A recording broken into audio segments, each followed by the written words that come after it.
네, 여러분 안녕하십니까. 오늘은 우리가 정말 특별 시간, 지난번 한번 빼먹은 죄는 아닌데 오늘 그냥 마음 잡고 두 개를 준비를 했는데, 지난번에 어떤 분이 질문하시길 조선시대에도 비서가 있었느냐. 당연히 있었지. 여기 욕 없는 나라가 어딨어.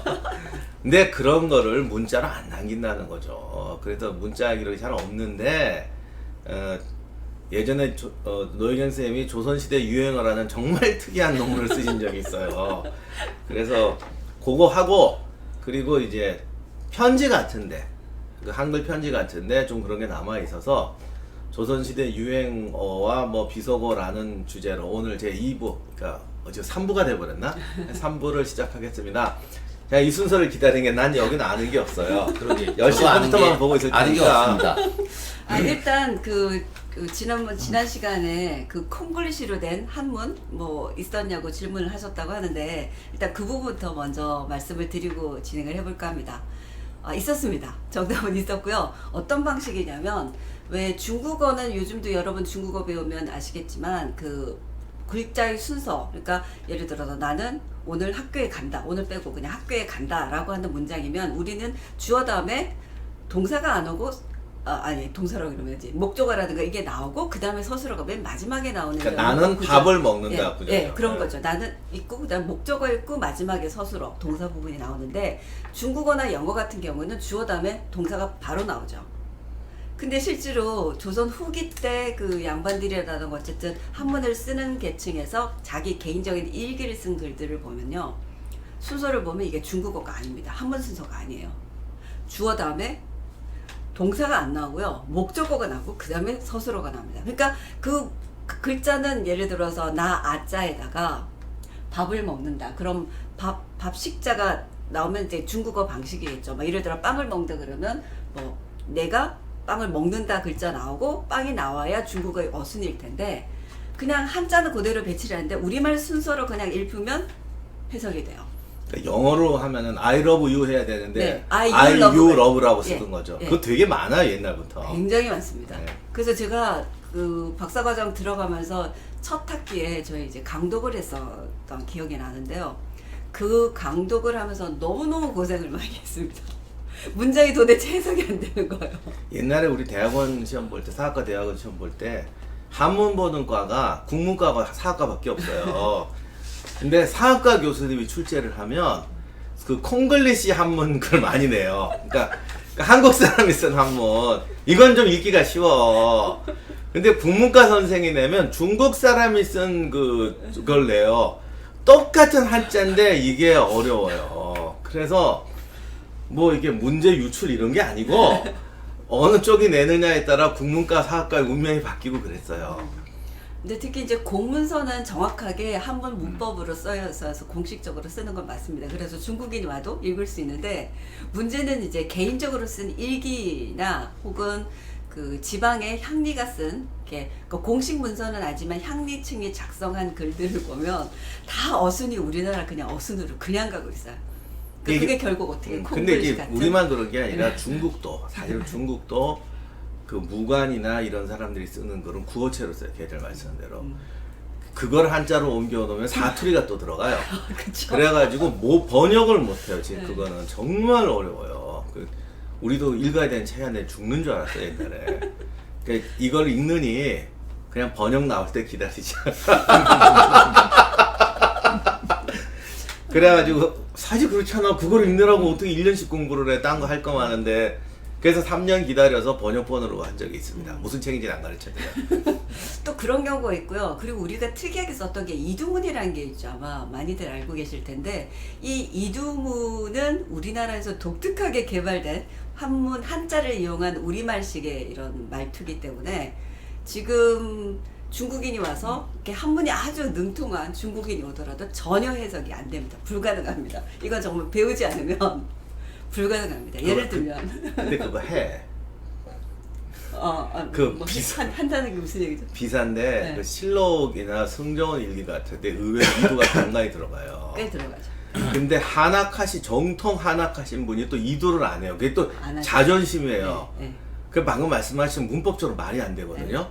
근데 이분들이 또 이걸 이두라고 생각을 못 하고 절묘하게, 요즘은 안 그래요. 요즘은 안 그러는데 초창기에 이제 한문 번역 이런 거 우리나라 뭐 무슨 기관 만들어서 할 때 그거를 절묘하게 번역해서 말되게 만든다고 저희 선배님 한 분은 그게 더 재밌다고 무지하게 감동받으면서 읽고 그런 적이 있는데 그런 에피소드도 있어요. 그러니까 주로 이제 이두가 들어가는 게 접속사, 부사 뭐 이런 단어들이 그러니까 어투로 들어간다는 그런 경우들이 많은데 뭐 때문에 뭐 이어서 뭐 이런 단어들이 뭐 을잉우 을지즈로 뭐 이런 여러 단어들이 좀 있습니다. 그거는 거의 그러니까 아예 그 통째로 몇 글자를 한꺼번에 묶어서 외우셔서 그냥 접속사처럼 넣어서 해석을 하시면 그리고 그 앞에는 우리말 순으로 하고 우리 옛날 농담에 조선말 끝까지 들어야 됐다고 이 세상에 없는 거 너무 조사 때문에 이었다가 아니었거나 이렇게 하면은 뜻이 전혀 달라지거든요. 그래서 특히 소송 문서는 반드시 이두를 쓰게 돼 있어요. 네. 계약 문서 같은 경우 그렇지 않으면 뜻이 완전 해석이 안 되거든요. 그래서 뭐 향리층들 이제 그런 쪽에서 많이 쓰는데 일반인들도 어쨌든 글 공부를 하고 우리 글 형태를 좀 아시는 분들은 그 이두사전도 있으니까 혹시 관심 있으시면 이두사전 드시면 그 쫙 지금 정리가 잘 되어 있습니다. 물론 이제 편지글에도 많이 쓰고 있고요. 예. 가장 흔히 쓰는 게 돌쇠예요. 돌쇠 돌석자 밑에 을자, 그러니까 을자를 리을 받침으로 많이 써서 중국에 없는 한자지 그거. 없어요. 석자 밑에 을자 쓰면 그게 돌자예요. 돌. 돌쇠 쓸 때 그거 많이 써요. 그러니까 돌쇠 이렇게 정확하게 쓰면 그 쇠금자에다가 새 을자 쓰고 그거는 돌쇠가 아니죠. 아니 그죠. 그 아까 얘기했던 돌석자 밑에 새 을자 해서 그게 돌이고요. 그 다음에 쇠가 쇠금자 이렇게 쓰는 거죠. 야 지금 보니까 인터넷에도 그 한자가 있네. 네, 지금 나오죠. 그걸 딱 올리셨네 네, 벌써. 네. 그러니까 그런 방식 그건 굉장히 특이하게 좀 많이 썼기 때문에 지금은 이제 꽤들 알려져 있는 거고요. 수준 떨어져 보니 좀 어려운 글자 소개. 좀 어려운 글자를 소개할 걸 그랬나. 예, 그런 식으로 쓰고요. 지금 이제 어떤 그 형태들인데 실제로 그 유행어라던가 비속어 이런 것들이 우리가 쓰는 문자 체계 자체가 한자를 쓰고 우리 뜻을 거기에 얹어서 쓰기 때문에 아시겠지만 한자가 뜻과 음이 이렇게 분리가 되잖아요. 우리가 발음하는 것이 다르고 뜻이 다르기 때문에 이거를 적절히 섞어서 여러 가지 형태의 단어 내지는 유행하는 어떤 그 의미를 하는 이런 글자를 만들어낸 거죠. 의미하는 어떤 단어나 혹은 말이나 아니면 노래 뭐 이런 방식으로 만들어낸 것들이 굉장히 많습니다. 요즘 이거 많이 하는데 성종을 한자로 실록에 자을산군이라고 돼 있죠. 네. 보통 이제는 이건 다 알지. 그 잘산군이라고 있는 건 맞아요. 그래서 이것도 초장에 잘 몰라갖고 그렇죠. 그렇게 썼는데 지금은 이제 그건 다 알아요. 웬만하면 리을자 받침 들어가는 거는. 자 그러면 오늘의 이제 본론. 네. 조선시대 유행어 혹은 동요 이렇게도 불릴 수 있건데 일단 정리를 좀 해보면요. 유행어라고 제가 표현을 하긴 했지만 실제로 그 어느 지역이나 혹은 특정 그 부류지에서 특정 걸 지칭하는 방식으로 단어를 만들어 쓰던지 아니면 아이들이 부르는 노래 그러니까 유행 가겠죠 요즘에 왜 어떤 빗대서 왜 그 뭐 개사를 한다던가 이런 방식처럼 조선시대도 그런 어떤 정치에 관련된 내용들이 굉장히 많은데 그런 방식으로 불려지는 노래들도 상당히 많았습니다. 그러니까 그게 실록이라던가 혹은 개인의 어떤 일기 이런 쪽에서는 그런 것들이 글로만 혹은 단어로만 남겨져 있기 때문에 제가 그냥 너무 그때 제목을 그냥 유행어라고 한 거죠. 구체적인 한번 사례를 들어볼까요? 뭐부터 들어볼까요? 재밌는 거부터 해볼까요? 여러분 이제 숙종 때 왜 장희빈 얘기 많이 아시죠? 그리고 숙종의 두 번째 부인이 인현왕후죠. 네, 민씨. 그 두 사람 간의 어떤 알력이라든지 혹은 그 인현왕후 민씨가 쫓겨나고 장희빈이 이제 왕비가 되는 이런 과정. 그 다음에 다시 장희빈이 폐위가 되고 그러니까 민씨가 복위하는 과정 이런 여러 과정들을 거치게 되는데 당시 유행했던 글들이 뭐가 있었냐면 혹은 어떤 문장들이 뭐 미나리는 좋지 않나 장다리는 좋구나 혹은 뭐 미나리는 사철이고 장다리는 한철이다 이런 유행어가 불려지고 있었는데요. 미나리는 여러분 잘 먹는 미나리 나물 미나리 맞습니다. 근데 이제 민 씨가 민이라고 하는 그 발음 자체를 그냥 미나리로 대치해서 한 거죠. 그 다음에 장희빈은 장씨였기 때문에 그 성씨 장을 장다리라고 하는 거를 비유를 해서 미나리는 사철 이용할 수 있고 장다리는 한 철밖에 안 된다. 그러니까 다시 말하면 민 씨가 보기를 할 수 있다. 그리고 장희빈은 잠깐 중전이 됐지만 폐위돼서 물러날 것이다. 뭐 이런 걸 대변하는 그런 글로 유행을 했다고 합니다. 예언이 아니라 바람이었겠지. 그거. 바람이 섞였고요. 그래서 이것도 분석을 해놓고 보니까 실록에서도 미리, 그러니까 장희빈이 그 중전이 차지할 것 같다라는 것이 이미 한번 떠돌아간 다음에 진짜 중전이 됐다. 뭐 이런 식으로 얘기를 하고 있어요. 그래서 당시 상황도 이 두 여인 간의 어떤 알력이라던가 내지는 정말 보기가 됐다가 폐위가 됐다가 이런 과정도 어쨌든 뭐 정치권에 되는 얘기라서 여인들을 빗대서 한 내용이었지만 상당히 어떻게 보면 백성들이 관심이 많았던 분야가 아닐까. 뭐 그래서 뭐 거기에 대한 분석도 실제로 실록에 굉장히 많이 나와 있습니다. 생각보다 그런 부분들이 있고 또 아니면 어떤 게 있을까요? 저만 하니까 이상하네요. 아니, 괜찮아. 김윤호 선생님 좀 화나 보이네. 아니 졸려서 그래 지금. 잠이 와서. 태산처럼 앉아 있으라니까. 태산처럼. 마음을 공부하고 있습니다. 난 태산을 못 봐서 태산을 못 가봤어. 태산처럼 앉아 있을 수가 없어. 아 그냥 그럼 저기 이 재밌는 얘기를 이제 은어 뭐라고 볼 수도 없고 하여튼 재밌는 현상인데 이 병난도 얘기가 있어서 한 가지를 뽑아왔습니다. 뭐였냐면 병난도 지역에 이제 배가 병난도 아시겠지만 그 개성 주변에 고려 때부터 유명한 항구죠. 근데 그쪽에 배가 이제 파도에 밀려가지고 막 휩쓸려가지고 정말 풍랑을 만나서 엄청 힘드니까 거기에 탔던 사람들이 그러니까 이 풍랑을 갈아치고 이렇게 제발 살려달라고 하는 그런 소원을 빌리는 그런 장면인데요. 뭐 이렇게 돼 있어요. 배 안에 있던 중은 중얼중얼해서 나무아미타불 이렇게 막 외치고 있었고요. 거기에 장님은 각항저방하고 빌고 있었고 무당은 우리왕 만수무강 이렇게 빌었다고 합니다. 근데 거기에 의원이 한 명 타고 있었대요. 그러면서 이 의원은 이중탕 이렇게 읊었답니다. 근데 마침 이제 풍랑이 가라앉고 배가 이제 조용히 풍랑이 가라앉아서 배에서 내려가지고 그 중에 이제 같이 타고 있던 한 선비가 물어봤죠. 뭐 거기에 있는 스님이나 장님이 뭐 그런 주문을 외운다던가 거기에 소원 비는 건 알겠는데 의원님은 도대체 왜 이중탕 이렇게 얘기를 하냐라고 물었더니 의원의 대답이 이랬습니다. 이중탕은 배 앓을 때 배가 아파서 앓을 때 먹는 약입니다. 이렇게 설명을 했대요. 그러니까 결국 배멀미 가라앉히는 거는 이중탕밖에 없다고 의원은 이중탕 이렇게 뭐 읊었다고 하는 그런 사례가 있어서 물론 이거는 뭐 유행어 이건 조금 거리가 멀지만 굉장히 재밌는 에피소드가 우리말 들었습니다. 뭐 어느 시대 유머는 있는데 네. 그 뭐지 동의어하고 한자 네. 한자 단어 갖고 그거 많이 했어요. 김사카 씨가 다 그런 거잖아. 네. 장난치는 게 굉장히 말장난 많습니다. 되게 많죠. 네. 그러니까 뜻을 딸 때 하고 그러니까 그 발음을 따는 데 하고 그게 굉장히 많고 노 선생님도 나이가 들었다고 그거 아재 개그래. 아직 이거 맞네. 네, 맞아요, 진짜. 그리고 또 특이한 점이 우리나라 사람들은 이렇게 특히 조선시대 사람들부터도 보면 이 정치에 너무 관심이 많습니다. 그래서 그 당대에 유명했던 그 뭐 좌의정, 여의정뿐만 아니라 그 당시에 유명했던 인사들에 대한 그 평가라 그럴까요? 뭐 그런 것들이 주로 굉장히 이렇게 많이 동요라던가 혹은 유행어로 불리고 있는데 예를 들면 뭐를 한번 해볼까요? 영조 때 그 삼정승 세 사람의 정승에 관련된 내용이 있었는데요. 그 당시 이제 영의정이 서지수라고 하는 분이 영의정을 하고 있었고 좌의정은 한익모, 뭐 우의정은 김상철 이렇게 세 사람이 삼정승을 하고 있을 때였다고 하는데요.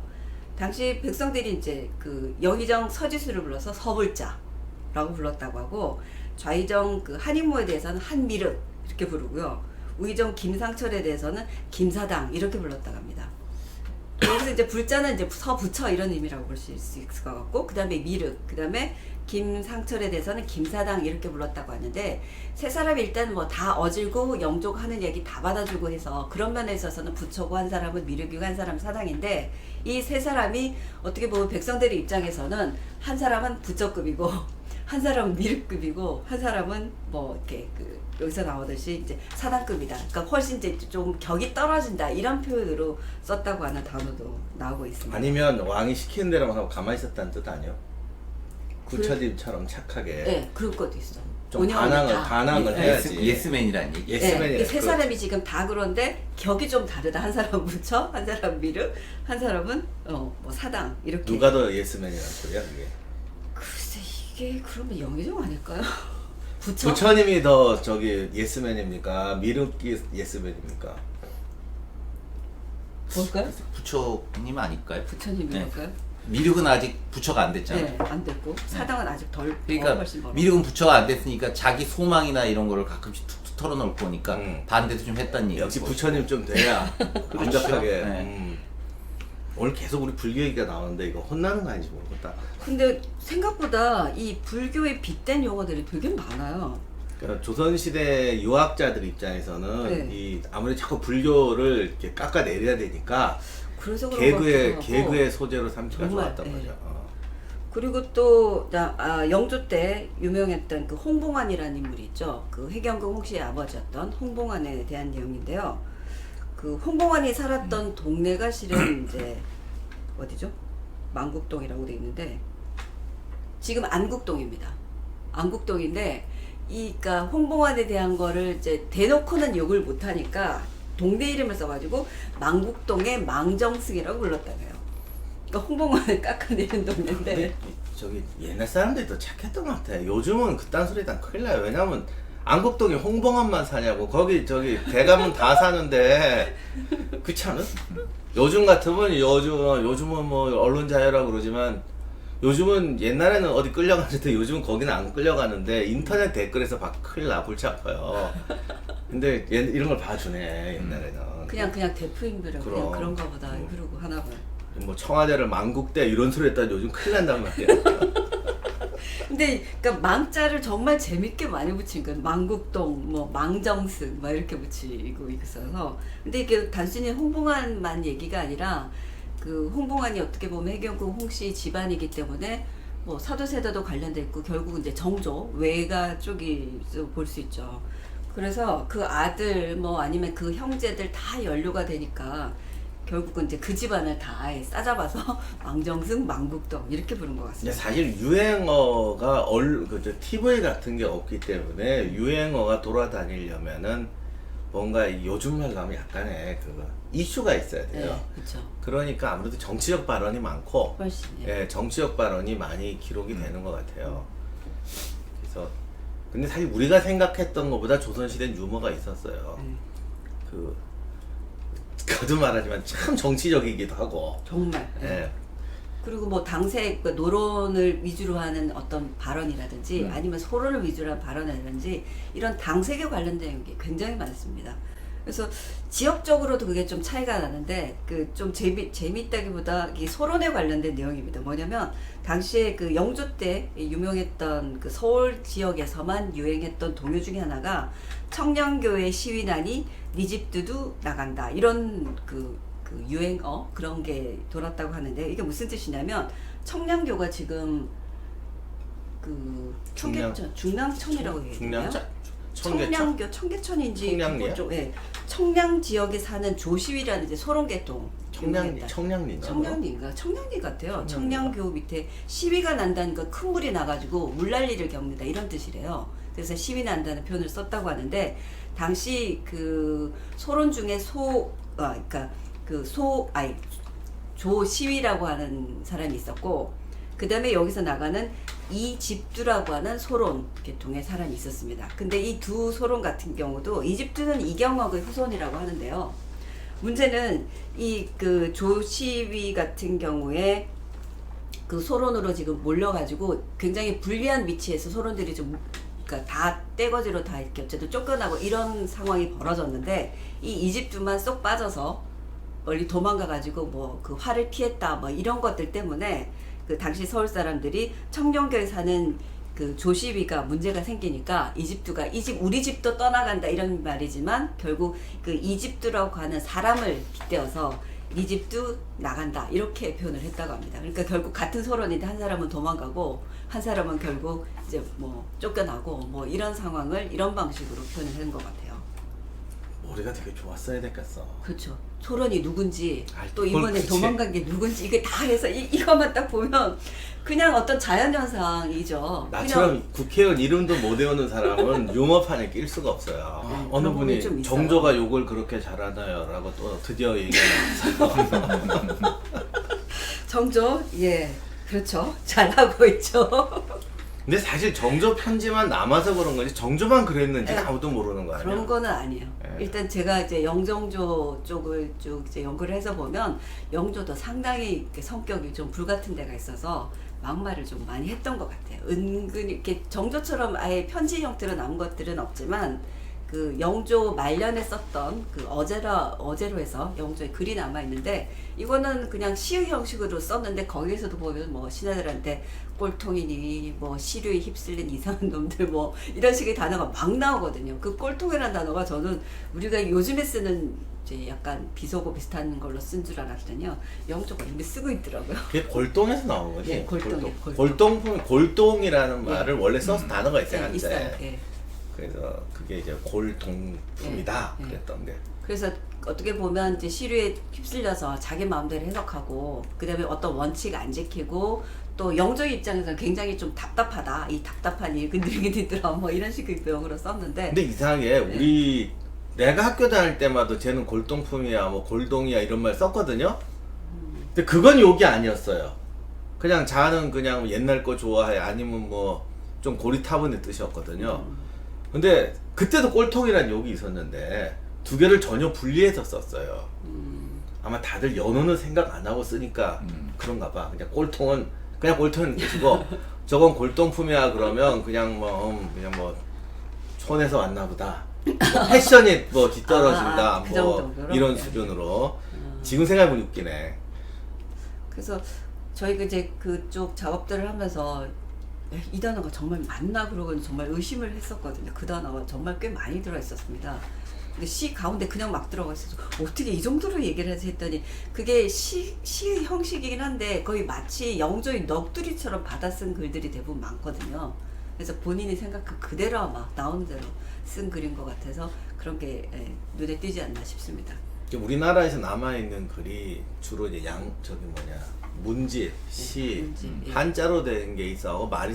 말을 좀 거칠게 했어도 한자로 옮길 때는 이게 한자가 이게 장점이 단점인지 예, 예. 모르겠는데 순화되죠.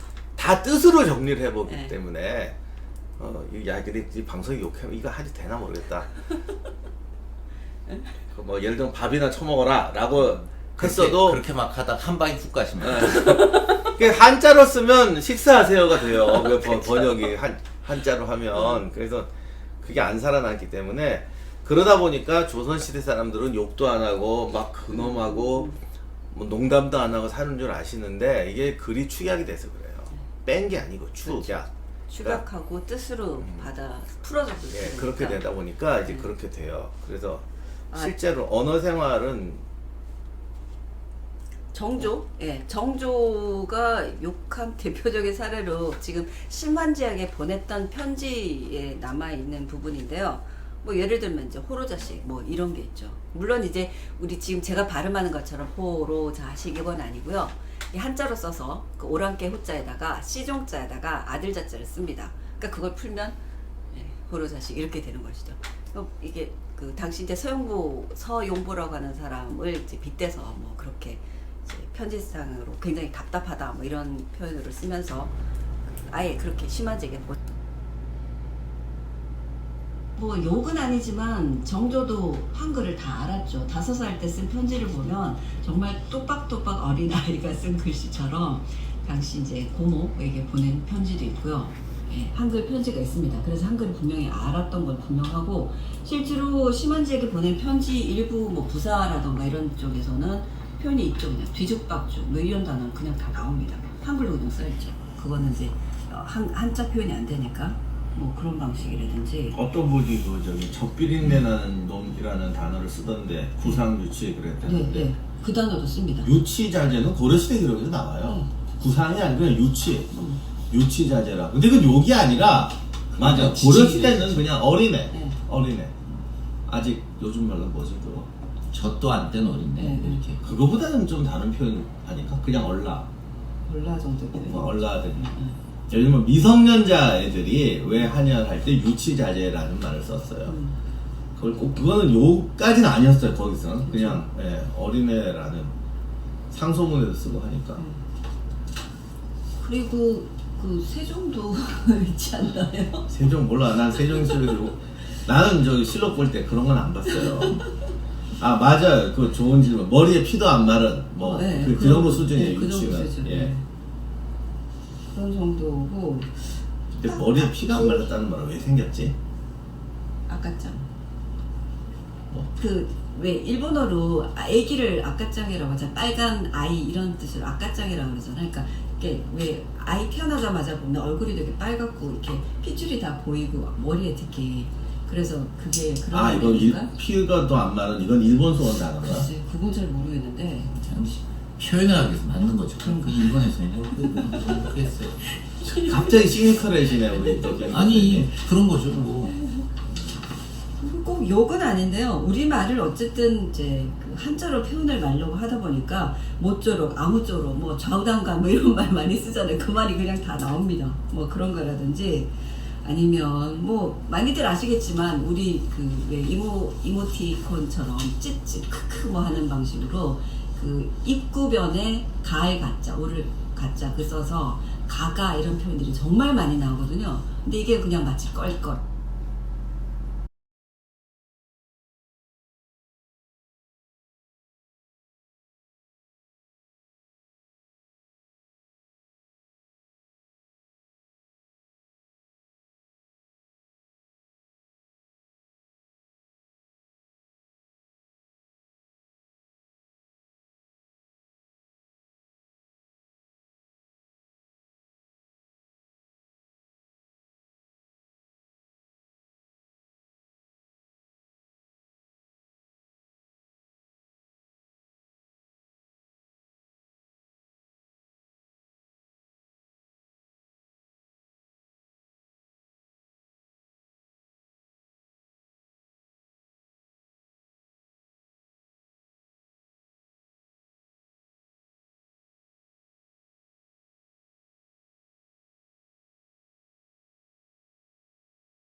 편지에 나와 있는 거. 내가 이제 맷집이 많이 늘어서 그 정도로 말하지는 않습니다. 하하하. 뭐 아니면 이제 우리나라 속담을 뭐 한자로 표현한 뭐 벌기 까고 주먹으로 맞는 격이다 뭐 이런 표현 뭐 그런 표현. 벌기를 깠는데 왜 주먹으로 패냐? 몽둥이로 패야지. 하여튼 그렇게 이제 욕한 사발 먹네 뭐 이런 것도 있고요. 욕한 사발. 네 그런 것도 있고.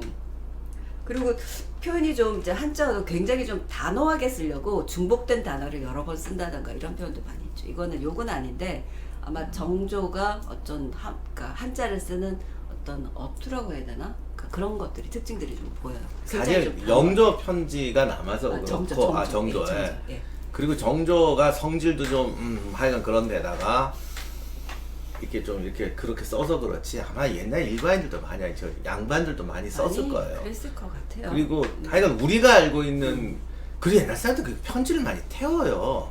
네, 의외로 많이 태워요. 원래 이 편지도 비밀 편지였기 때문에 정조가 신신당부를 하죠. 심한지에게 그러니까 본인이 간수를 못하고 태우지 못하거나 혹시 간수를 못하거나 그냥 돌려보내라 뭐라고 하든지 반드시 태워버려라 라고 하든지 그런 부분들이 곳곳에 남아있는데 뭐 결국 다 남아있죠. 그래서 사실 우리나라도 편지가 조선후기 같은 경우는 편지가 꽤 남아있지만 그래도 편지가 유럽에 비해서는 좀 안 남아있는 편이죠. 명사를 쓴 편지에 비해서는. 그래서 우리가 좀 조선시대에 요즘에 드라마 자문 같은 걸 좀 하다 보니까 이 문제가 우리나라 옛날 사회를 다 너무 점잖게 이해하고 있는 거예요. 그런 거. 그게 좀 생동감 있게 나오면 사람들이 거부감이 느껴지는 거예요. 근데 우리가 이거 할 때마다 하는 말이 사람 사는 거 다 똑같거든요.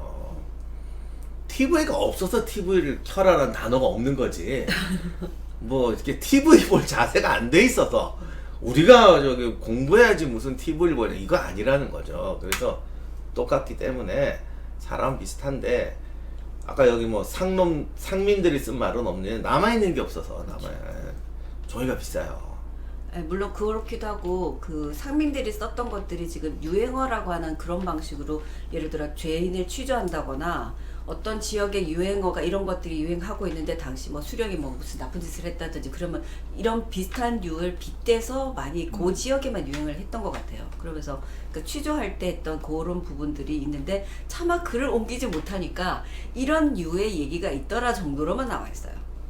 근데 그게 이제 아예 딱 정말 그 당시 썼던 단어라는 게 이런 거는 좀 예. 보기가 힘들죠. 그리고 거듭 말하지만 이게 한글이 많이 발달했으면 비문이나 공식 문서를 근데 한글 써도 공식 문서에는 공식 정확하게 문서는 쓰지만 아니, 공초 이런 데는 예, 남아있을 수 그렇죠, 있죠. 그렇죠. 근데 하여간 이게 또 한자로 옮기기 때문에 좌우간 말이 많이 순화돼서 정말 넘어가게 순화돼요. 돼요. 예. 그게 아주 제일 예. 치명적입니다. 그래서 우리가 그 조선시대 사람도 우리가 다를 거 없다 정도로 이해하시면 되고 정조 아닌 왕들도 더욱 살벌했을지 네. 어찌 알아요.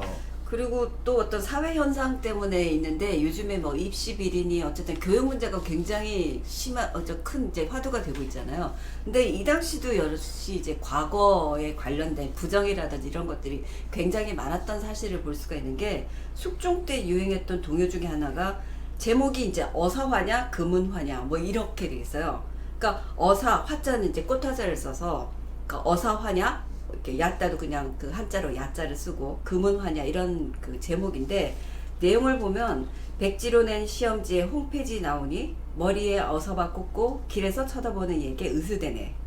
도적의 소굴에서 밤중에 휘바람 소리 들리니 이 무리들 또한 청년마다 말할까 이렇게 되어 있습니다.